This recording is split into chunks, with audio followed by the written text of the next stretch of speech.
عید کا دن اللہ کے حضور ذکر فکر میں گزاریے گا، دوستوں سے ملیے گا، رشتہ داروں سے ملیے گا، اچھے کھانے کھائیے گا، اچھا لباس بھی پہن لیجئے گا، لیکن یہ بات ذہن میں رکھیے گا کہ عید نئے لباس پہننے کا نام نہیں ہے، عید رنگا رنگ کھانے کا نام نہیں ہے، عید اللہ کے شکرانے کا نام ہے۔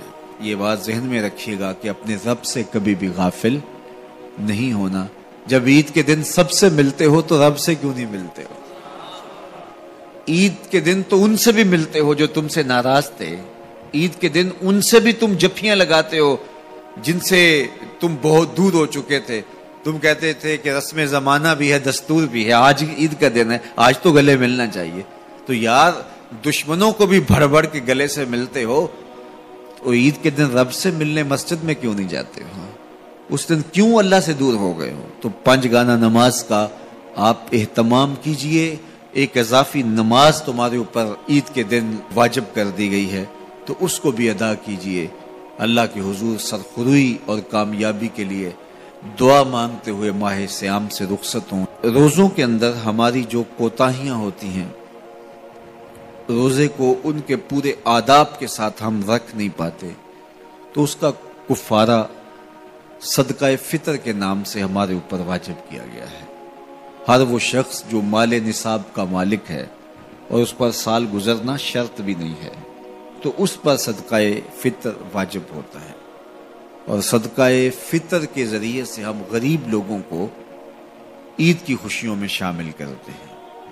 تو غرباء کو، مساکین کو عید کی خوشیوں میں شامل بھی کیجئے اور ان کی ضروریات کا ضرور خیال کیجئے۔ اپنی ہمسائیگی میں، اپنی رشتہ داریوں میں بہت خیال رکھیے گا اور لوگوں کو عزت نفس دیجئے گا، لوگوں کی ضروریات کا خیال رکھیے گا، اور اپنے بچوں کو بھی اس بات کی تلقین کیجئے گا کہ وہ عید کے موقع پر اپنے دوستوں کو، بچیاں اپنی سہیلیوں کو ان کا پورا خیال رکھیں اور ان کی عزت نفس کا بھی خیال رکھیں۔ یہ بچپن کے اندر ہی بچوں کو جو اپنی انفرادیت جتلانے کا مزاج پیدا ہو جاتا ہے اور یہ ساری زندگی ختم نہیں ہوتا، اور یہ عمومی طور پہ یہ وہ مواقع ہوتے ہیں جن مواقع پہ یہ احساس ان کا جو ہے وہ اجاگر ہوتا ہے، پھر بڑھتا ایک مرض بن جاتا ہے۔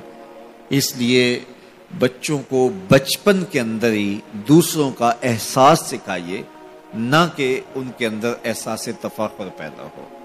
اعتدال کے ساتھ ان کی ضروریات کو پورا کیجیے، لیکن آپ کا جو اطراف ہے، گرد و پیش کا ماحول ہے، اس کا بھی پورا خیال رکھا جائے کہ بچے احساس برتری میں مبتلا نہ ہو جائیں اور ایسی امراض ان کے اندر پیدا نہ ہو جائیں، بلکہ بچوں کو راہ خدا میں خرچ کرنے کی ترغیب دیجیے۔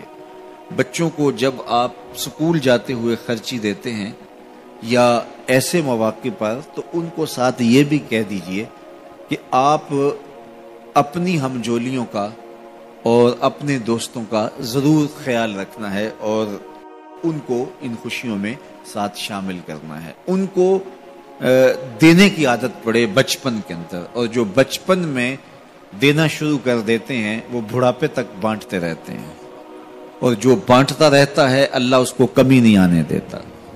تو یہ مزاج اچھی طرح سے راسخ ہو، بچوں کے اندر پختہ ہو۔ تو یہ عید نئے کپڑے پہننے کا نام نہیں ہے، عید جو ہے وہ اللہ سے ڈرنے کا نام ہے۔ حضرت سیدنا فاروق اعظم رضی اللہ تعالیٰ عنہ عید کے دن رو رہے تھے تو کسی نے کہا کہ عمر عید کے دن رو رہے ہو؟ تو کہا مجھے نہیں پتا میرے روزے قبول ہوئے ہیں یا کہ نہیں، میں مقبولین میں سے ہوں یا مطرودین میں سے۔ اگر مقبول ہوں تو اچھی بات ہے، اور اگر مقبول نہیں تو روزے منہ پہ مارے جاتے ہیں۔